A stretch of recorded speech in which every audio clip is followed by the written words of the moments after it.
Tell me about yourself. You can talk about your interests, hobbies, career goals, or anything else. Okay, my name's Arjun and I grew up in India. I came to the US to study at Rollins. I am a junior at Emory. I am studying history and I'm interested in actually going and get a master's in health administration. My name is Ajay Nair. I'm the Senior Vice President and Dean of Campus Life at Emory University. So I'm a junior at Emory. I'm an economics major. I'm the president of my fraternity and I'm interested in going into some aspect of business. I'm Brian and I'm a senior in the college. Some interests of mine, I'm really interested in psychology, that's my major. I'm a senior, unfortunately, in the business school, finance and accounting. My name is Ashish Gandhi. I'm a senior in the college at Emory and I'm double majoring in chemistry and economics. It's a good question and I'll try to be succinct about it. I am desperately wanting to exert myself as an individual without having to apologize to the collective. What do you personally think are the expectations society has of men? This can include how they are supposed to behave, the way they should think, the things they should like, etc. Well, that's a good question. I think that we are actually kind of, as a society, in a place where we're redefining the gender roles. I think just in our society that men are not supposed to think or act like women in any way, shape, or form. So anything that's perceived as feminine, then that devalues you as a man. Yeah, well, I think a lot of aspects of men focus a lot around physical size and stature, strength, and men are expected to play sports, go to the gym, I don't know, dominate. They're basically every aspect of domination. Okay. I think there's always I've always struggled with sort of the double standard of being sort of chivalrous as like a gentleman, but also treating women as equals. You know what I mean? So it's sort of like holding the door open, things like that, which I'm very happy to do and try to do. But what does that say subconsciously about the role of men in relation to women? But I think coming here, one thing that I found interesting that I really hadn't had the same experience of in India was that there's a definite sort of categorization of guys as either being athletic and the jock type, or being nerds, or being very bro, which I initially found it hard to really understand because I kind of felt that amongst my peers in India everybody was socialized very similarly rather than having these divisions, but it was still socialization, but in a different way. Growing up as an Asian American, the way that the media portrayed Asian American males was much different than the way that the media portrayed males in general. You never saw them winning the girl or winning anything. You never saw them as really overly heterosexual, I would say. You're asking what the expectations society has placed on males. And I think the answer to that is it depends on what kind of adjective you put before males. Talk about the one time you were most discouraged to do something or act a certain way because you were not doing what males are supposed to do. Whew. That's an interesting question. Wow, that's quite the question. That's a really hard question. Yeah. Interesting. Let's see. Being like an orientation leader and being like sort of that like energizing force. A lot of the people that we interact with, like the freshmen, I've been in OL for the past 3 years, and a lot of the students that are sort of too cool for school are men. So when I'm playing that role that's like very sort of like woo and like energetic and all of that, I question whether that is compromising my masculinity or not. There are certain perceptions, I think, of Asian American men that would stereotype them to be non-athletic, and I consider myself to be very athletic and somebody who loves sports. And I mean, I guess if I go back to my elementary school experience, I can't identify a particular moment, but the idea of being judged before even participating in a particular event as not being capable of doing something because of a set of stereotypes that define Asian American men in a particular way, and feeling frustrated to not have the opportunity to excel or even participate in an activity is something that comes to mind. And I don't know if that's even changed even to this day. I grew up in Minnesota, always playing hockey, and my coach would always, because I was a big guy, they always wanted me to stand in front of the net and like screen the goalie so that they couldn't see somebody shooting at it. And I never want to do that. That's the worst position in the entire game, because there's a puck flying at 150 miles an hour at you, and I would always like kind of move out of the way because it hurts. It really hurts a lot. And my coach would always be like, "Hey Nate, man up.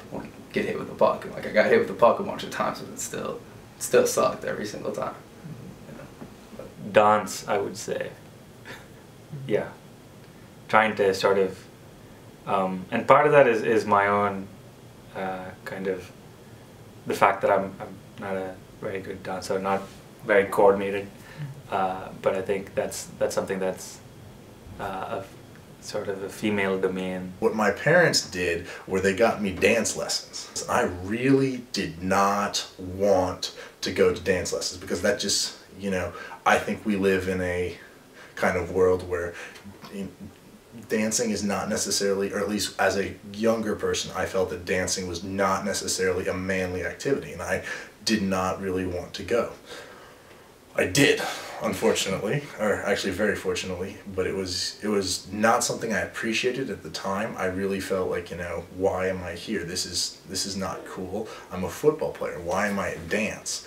But what ended up happening is I'm a much better dancer. I am much more coordinated, and it helped me as both a football player and a soccer player. I'm going to read to you a quote by Michael Kimmel, who is a sociologist. Afterwards, tell me if you agree or disagree with the quote and why. So the quote is, "What is it about groups that seems to bring out the worst in men?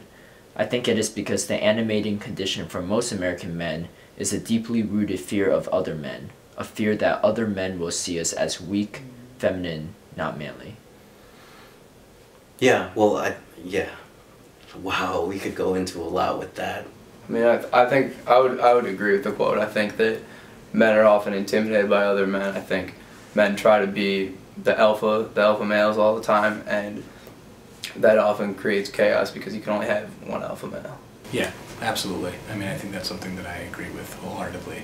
And it's unfortunate, but there is a fear of not being manly or masculine enough, whatever that means. Yeah, I agree with that quote. It's kind of going back to what I said in the beginning. I think that a big part of what plays into a lot of guys' behaviors is based on how they're perceived by other guys. And you can even see that on a college campus, like frat row culture and stuff. The guys want to be able to drink the most or, get the most girls or anything like that because of the fact that, they're seen as more manly, and other guys will see them as more manly if they are able to do those things. So I definitely agree with that quote. In my experience here, specifically as it relates to fraternity life, I think it cuts both ways. And those fraternities and those groups that have positive goals, strong leadership, and high expectations are good influences. And they help create better men. And those that don't. But I think groups in general can bring out the worst in people. The reason being that when a collective comes together and they use the idea of bounded rationality to stereotype people, they tend to look at the negative stereotypes in folks. How likely do you think that men who are raped or sexually assaulted would report the incident to the police or share this information with others? I would say far less than women. And I don't have any numerical data to back that up. I just a gut feeling. I don't think we live in a society that is very good about accepting male vulnerability in that sense. I think our society, if there is something we're bad at, it's that. But I think it's also important for us to not forget that many of those things associated with the shame, the stigma, could also be associated with why females choose to not report being sexually assaulted by men as well. If you experience sexual violence, would you report it? I don't know. I don't know if I would. I like to think that I would, but I don't know if I would. I mean, I'd probably talk to some of my friends first and figure it out based on the situation. But I don't know. If I experience sexual violence as the victim, Yes. absolutely. There's a power component to sexual violence, and that is you are losing your power. And by power, I'm not talking, yay, power. I'm talking about who you are as a person is powerful. Every individual is a contribution to the world. Every individual has something unique and wonderful about themselves. And sexual violence, I think, takes that away. And it is a shame. It should not happen.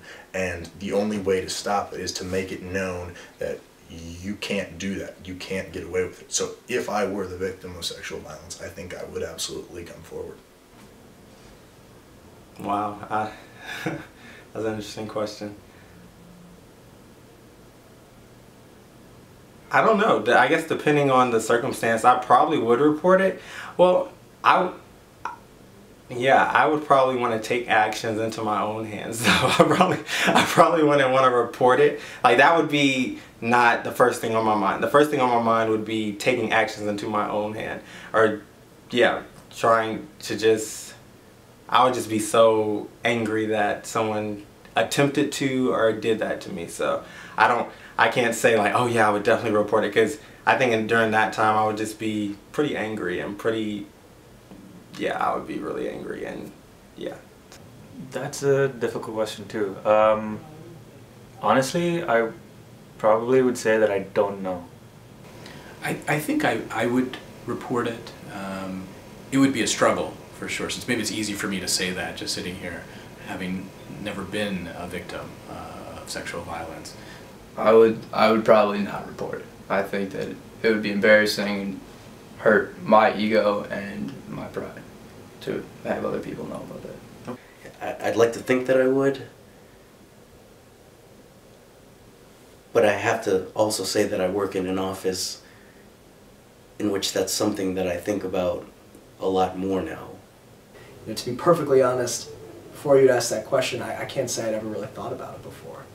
The definition of patriarchy is an unjust social system that is systematically oppressive to women or the feminine. It consists of social mechanisms that reproduce and exert male dominance over women. Power is primarily held by adult men, both in society at large and by male heads of families. Male violence against women is a key feature of patriarchy. So based on this definition, patriarchy is detrimental to a woman's life. Do you believe that patriarchy is or could be detrimental to a man's life? Yeah, I think it can. I think it goes both ways. It might be more detrimental to women just because they're not the ones holding the power. But I think it's just as detrimental to men because they're the ones that have to maintain the image of the power. And so I think that really affects them mentally, emotionally, and just socially as well. Yeah, I think so, because I think that it feeds a system where the man must feel that he's sort of in control at all times. Absolutely. I mean, I think the idea of patriarchy and being taught a particular way to express your masculinity, particularly in unhealthy ways, is what perpetuates things like sexual violence. So yes, I think it is detrimental to men and community at large. I think violence against women that ends up happening, but also definitely a certain amount of violence, sexual and otherwise, perpetrated against men who don't conform to, these notions of patriarchy. To use this context, the less patriarchal people act, everybody benefits. And yes, I think the most obvious direct benefit is, again, to use this context, to women. But I think the secondary, perhaps indirect benefit is to men. And that's the same thing as when you act in a certain way towards someone because of their race, because of their religion, because of their political beliefs. It's not fully inclusive. And when you shut yourself off to that perspective, when you don't understand where they're coming from, when you refuse to understand where they're coming from, then you're harming yourself too. I'm thinking now isn't, yes, I call Asian American males are stereotyped in a certain way, but also it's very easy for me to fall within the idea of patriarchy, and I can completely be blind to it because I'm not the white, I'm not a white male practicing patriarchy. Patriarchy exists in Eastern and Western cultures, and patriarchy is pretty big in many Eastern traditions. So I think based on those questions, it kind of reframes the way that I think about the way that I'm approaching my life.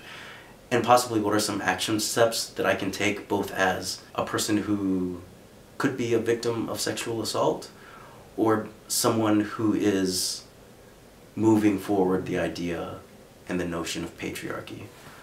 The next question I have to ask myself is there a way that I can contribute to stopping it? Do you have any final thoughts, statements, or anything that you'd like to make? No, I mean, I think this was interesting. I think it's an important conversation. As I said with one question, I can't remember which one it was, but that was the first time I'd ever really thought about it that way. Without being able to talk about, these sort of attitudes and perceptions, situations do arise where, unfortunately, people are hurting themselves or hurting one another. And I think that's what we really need to be addressing and talking about, because the end result of not talking about it is certainly, clear in terms of there being more conflict.